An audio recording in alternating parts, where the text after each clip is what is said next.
I'm back. Charot, ayan. Andito ako sa bahay. Ayan, wala akong, syempre, saan pa ba ako? Walang magawa, medyo ano pa yung buho ko. Ngayon, it's ano na, mauwi na yung husband ko. So, kailangan ko lang mag-sip ng kung ano ipapakain ko sa kanya. Kaya gumawa ako nito.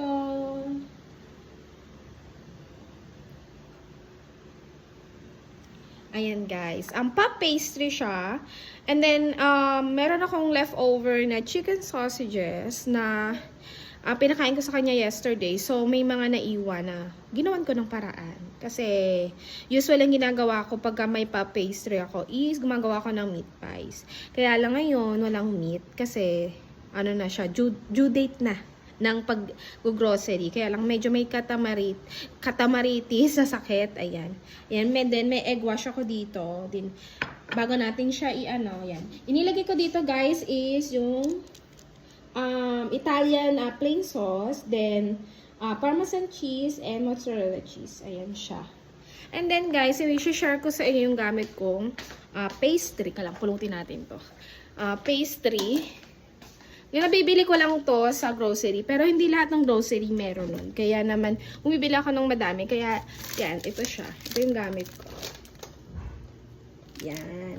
Square. Pero, usually, minibili ko yung malaki. Pagka gumagawa ko naman ako ng meat pies. Kasi gumagawa ako ng meat pies dito sa bahay. Kaya ako pa siya hinahanap. Nakatago. Then, may mga ice cream ako dyan, guys. Galing pa yun sa kapatid ko na stock na dito sa ref ko. Wala nang naman yung mga ref ko, no?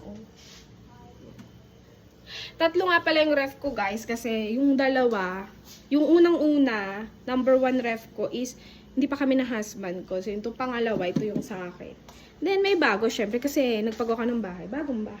Yan. Medyo wala ng laman. Ayan siya. Yan, nauubusan na ako, no? Pero dito sa aking normal, yan siya. Mga tira-tira ko siya dyan. Ayan, guys. Ayan. Mamaya, ito yung dinner niya. Very simple lang, no? Kasi nasasawa na ako gawa ng pasta, pizza. Ay, nakakataba. Yun na lang lagi.